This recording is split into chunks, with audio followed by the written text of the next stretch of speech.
আসসালামু আলাইকুম ও রহমতুল্লাহ। প্রিয় এসএসসি শিক্ষার্থী, কেমন আছো সবাই? আশা করি তোমরা সবাই ভালো আছো। আজকে আমি তোমাদের জন্য নিয়ে এসেছি ময়মনসিংহ বোর্ড 2022 সালের ট্রান্সফরমেশন অফ সেন্টেন্স বা চেঞ্জিং সেন্টেন্সেস। এখানে যে 5টি রুল অ্যাপ্লাই করে তোমরা এই 5টি বাক্য অনায়াসেই করতে পারবে, সেই রুলসগুলো আমি তোমাদের বিস্তারিত বলে দেবো। কিভাবে হচ্ছে সেটি পাশাপাশি বাংলা অর্থটি বলে দেবো, যা তোমাদের বুঝতে খুবই সহজ হবে বলে আমার বিশ্বাস। আর মজার বিষয় হচ্ছে এই রুলসগুলো জানলে তোমরা পরবর্তী যে চেঞ্জিং সেন্টেন্স রয়েছে সেগুলোও তোমরা করতে পারবে, অর্থাৎ এই ধরনের যে যে প্রশ্ন আসবে সেখান থেকে। তো চলো শুরু করি। Change the following sentences according to directions, অর্থাৎ সাইড ব্র্যাকেটে যে ডিরেকশন দিয়েছে সে অনুপাতে আমাকে বাক্যটিকে চেঞ্জ করতে হবে। প্রথম বাক্যটি খেয়াল করি, computer is one of the greatest inventions of modern science. Computer হচ্ছে যতগুলা বড় বড় আবিষ্কার রয়েছে তার মধ্যে একটা। Computer is one of the greatest inventions of modern science. তাহলে এখানে ওয়ান অফ দ্য থাকার কারণে আমরা যখন পজিটিভ ডিগ্রি করবো তখন ভেরি ফিউ দিয়ে আমাকে শুরু করতে হবে। ওয়ান অফ দ্য কী দিয়ে শুরু করবো? আমরা ভেরি ফিউ দিয়ে শুরু করবো। তাহলে প্রথমে আমরা লিখবো ভেরি ফিউ। এটা কিন্তু স্মরণ রাখতে হবে প্রিয় শিক্ষার্থী, যে ওয়ান অফ দ্য দিয়ে যদি কোনো সুপারলেটিভ ডিগ্রি থাকে এবং তাকে পজিটিভ করতে বলা হয় তাহলে অবশ্যই আমাকে ভেরি ফিউ দিয়ে শুরু করতে হবে। তাহলে প্রথমে কি লিখবো আমরা? Very few. Very few inventions of modern science যা আছে আমরা পুরো অংশটা বসাই দিতে হবে। এটাকে আমরা কালার করে দিচ্ছি তোমাদের বোঝার জন্য।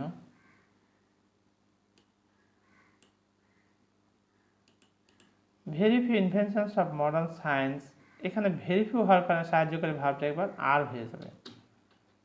আর এখানে ছিল কম্পিউটার, যার কারণে ইজ হয়েছিল, কিন্তু যেহেতু এটা ভেরি ফিউ হয়ে গেছে এখানে ভাবটি কী হয়ে গেলো? আর হয়ে গেলো। এটা একটু খেয়াল রাখবে যে কীভাবে চেঞ্জ হচ্ছে আর কি।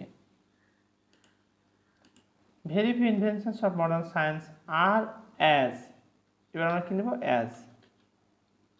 আর অ্যাজ গ্রেট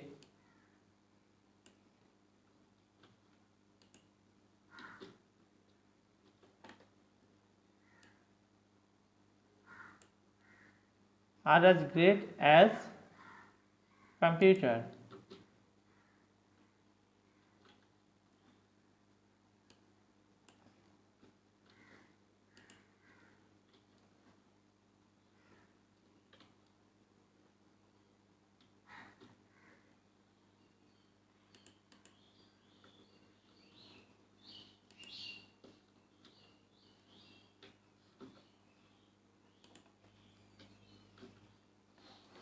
একটু খেয়াল করলে তোমরা খুব অনায়াসে এই জিনিসটি বুঝতে পারবে বলে আমার আত্মবিশ্বাস। মনোযোগ সহকারে একটু খেয়াল করো প্রিয় শিক্ষার্থী, তাহলে খুব অনায়াসেই পারবে। সেটি কি বলছে দেখো।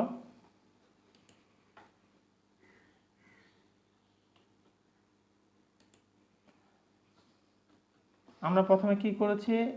অনন্ত থাকার কারণে ভেরি ফিউ নিয়েছি, এটা নিতে হবে। এরপরে অ্যাডজেক্টিভের পরে যে অংশটা রয়েছে পুরো অংশটা বসাই দিয়েছি, very few inventions of modern science. এরপর সাহায্যকারী ভাব, এখানে কম্পিউটার পর ইজ হয়েছে, কম্পিউটার থার্ড পারসন নাম্বার এই কারণে, কিন্তু ভেরি ফিউ ইনভেনশনস যেহেতু এটা প্লুরাল যার কারণে এখানে আর হয়ে গেল। এরপরে অ্যাজ, তারপরে অ্যাডজেক্টিভের পজিটিভ ফর্ম অ্যাজ, তারপর আবার অ্যাজ, এরপরে সাবজেক্টিভ।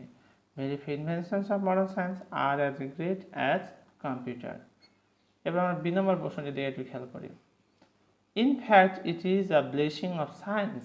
প্রকৃতপক্ষে এটা হচ্ছে একটা আশীর্বাদ। কিসের? বিজ্ঞানের এটা একটা আবিষ্কার। তো এটা কী করতে বলছে? মেক ইট নেগেটিভ, নাবোধ করতে বলা হয়েছে, without changing the original meaning. অর্থাৎ এটা একটা আশীর্বাদ, অর্থ চেঞ্জ হবে না, কিন্তু নেগেটিভ করতে হবে। তাহলে এটা একটা অভিশাপ নয়, মানে in fact it is a blessing, এটা একটা আশীর্বাদ, এটা একটা অভিশাপ নয় অফ সায়েন্স, বিজ্ঞানের। তাহলে আমরা কী করবো? In fact it is not a curse, it is not a curse of science. তাহলে আমরা এখানে লিখতে পারি ইনফ্যাক্ট, প্রকৃতপক্ষে, আমাদের এতটুকু বসাই দেবে যা আছে।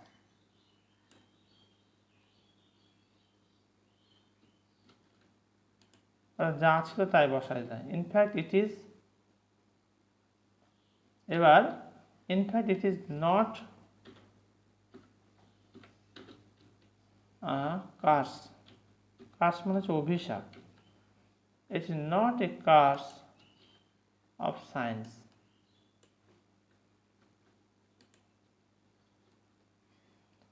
ডিয়ার লার্নার্স, একটু খেয়াল করো কোথায় আমি চেঞ্জ করেছি। ইনফ্যাক্ট ইট ইজ যা ছিল তাই আছে, নট আ কার্স এই অংশটা আমরা চেঞ্জ করেছি।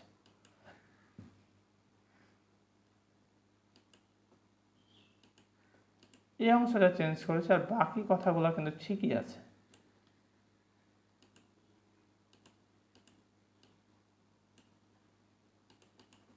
দেখো, ইনফ্যাক্ট ইট ইজ, এই যে ব্লেসিং মানে হচ্ছে আশীর্বাদ, নট আ কার্স অভিশাপ নয়। প্রকৃতপক্ষে বিজ্ঞান হচ্ছে একটা আশীর্বাদ, আর এখানে আমি লিখছি প্রকৃতপক্ষে বিজ্ঞান একটা অভিশাপ নয়। অর্থাৎ অর্থ ঠিকই আছে, জাস্ট আমি গ্রামাটিক্যাল বিষয়টা চেঞ্জ করেছি। কোথায় চেঞ্জ করেছি সেটি কিন্তু আমি স্পষ্ট করে দিয়েছি, তোমরা একটু মনোযোগ দিয়ে দেখলে খুব অনায়াসে কিন্তু পারবে এটি। এবার আমরা সি নাম্বার দেখি। It has facilitated the world very greatly, make it exclamatory. Dear learners, এটি খুবই সহজ। যদি তুমি দেখো অ্যাসার্টিভ বাক্যটিতে এ বা আর না থাকে, তাহলে অবশ্যই তুমি হাউ দিয়ে শুরু করবে এক্সক্লেমেটরি বাক্যটি। অর্থাৎ এখানে আমরা হাউ দিয়ে শুরু করবো আর কি।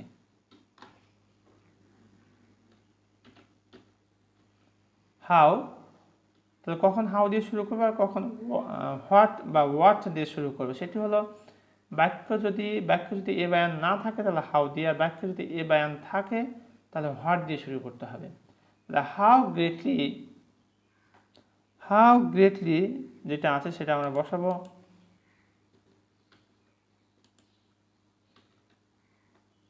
it was facilitated the world.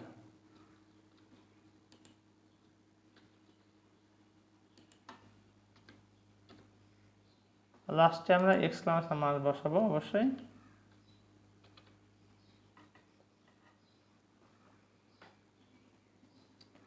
How greatly it has facilitated the world. How greatly it has facilitated the world.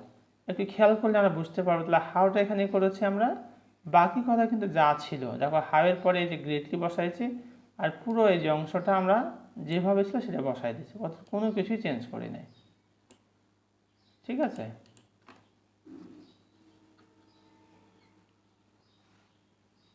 এবার দুই নাম্বার দেখো। মোরওভার, অধিকন্তু, it has lessened our all ওয়ার্কলোডস।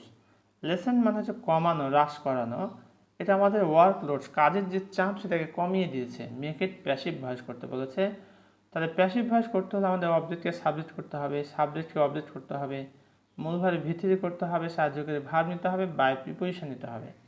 তাহলে মোরওভার যেভাবে ছিল আমরা সেভাবে রেখে দিচ্ছি মোরওভারকে। এই অংশটা আমরা কিছুই করতেছি না, যেভাবে ছিল সেভাবে রেখে দিচ্ছি। মোরওভার, এবার অবজেক্টটাকে আমরা সাবজেক্ট করব। আওয়ার ওয়ার্ক লোডস, এটা হচ্ছে অবজেক্ট, এটাকে সাবজেক্টে নিয়ে আসবো আমরা। আর ওয়ার্ক লোডস, এটা সিঙ্গুলার না প্লুরাল? অবশ্যই এটা প্লুরাল। আওয়ার ওয়ার্ক লোডস, যার কারণে ভার্বটা কী হবে, ভার্বটাও প্লুরাল করতে হবে। এখানে ছিল হ্যাজ, কিন্তু আমাদের কী করতে হবে, হ্যাভ করতে হবে। শুধু হ্যাভ করলে হবে না, যেহেতু এটা পারফেক্ট টেন্স, প্যাসিভ ভয়েস করার সময় হ্যাভ বিন হয়ে যাবে। Moreover workloads have been lesson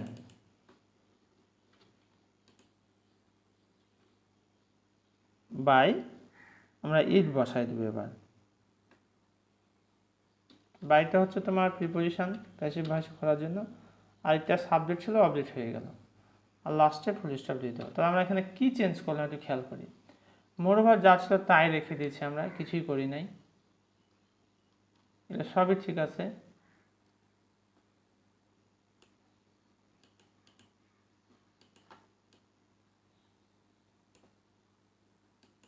এইগুলো আমরা স্বাভাবিক নিয়মে করেছি, শুধুমাত্র এই জায়গাটিতে এসে চেঞ্জ হয়েছে।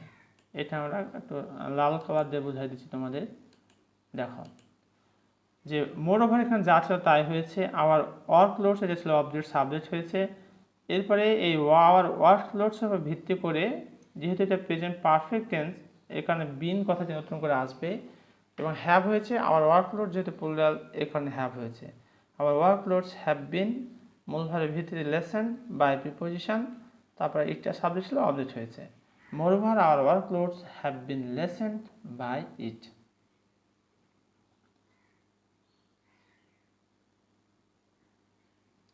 এবার আমরা নাম্বার প্রশ্নটি দেখব।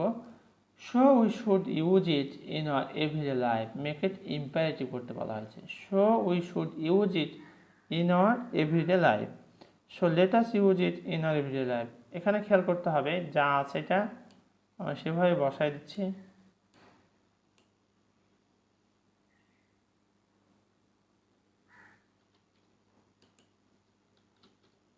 শো, আর এখানে যেহেতু পার্সন ফার্স্ট পার্সন অথবা থার্ড পার্সনে যদি শুরু হয় অ্যাসার্টিভ সেন্টেন্স এবং তাকে ইম্পারেটিভ করতে বলা হয়, তাহলে লেট নিতে হয়। তাহলে এখানে আমরা লেট নেব। লেট নেওয়ার পরে সাবজেক্টের অবজেক্টিভ ফর্ম করে দিতে হবে। ওই অবজেক্টিভ ফর্ম কি আস করে দেবো আমরা। লেট আস ইউজ ইট, অর্থাৎ এরপরে যে ভার্বটা রয়েছে সেখান থেকে বাকি অংশটা বসাই দেবো আমরা।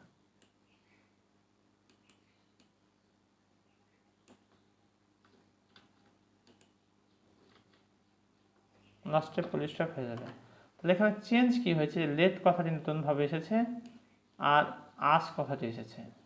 যতটুকু এসেছে সেটাকে আমরা একটু খেয়াল রাখি, আর বাকি কথা কিন্তু আমরা স্বাভাবিক নেমেই করেছি, আর কোনো কিছু সেটা চেঞ্জ করিনি।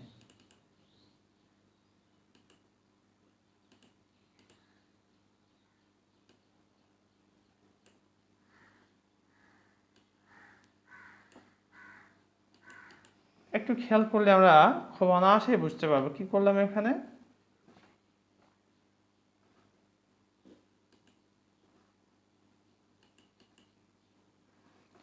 যে শো যা ছিল সেটি বসাই দিলাম, আর যেহেতু ফার্স্ট পার্সন দিয়ে শুরু হয়েছে এ কারণে অবশ্যই আমাদেরকে লেট নিতে হবে। অর্থাৎ ইম্পারেটিভ করার সময় ফার্স্ট পার্সন সাবজেক্ট যদি ফার্স্ট পার্সন অথবা থার্ড পার্সন হয় তাহলে প্রথমে লেট নিতে হয়, এরপর সাবজেক্টের অবজেক্টিভ ফর্ম হয় লেট আস, এরপরে মূল ভাব থেকে শুরু করে বাকি যে অংশটা আছে সেটা বসে যায়, এখান থেকে বাকি অংশটা বসাই দিতাম।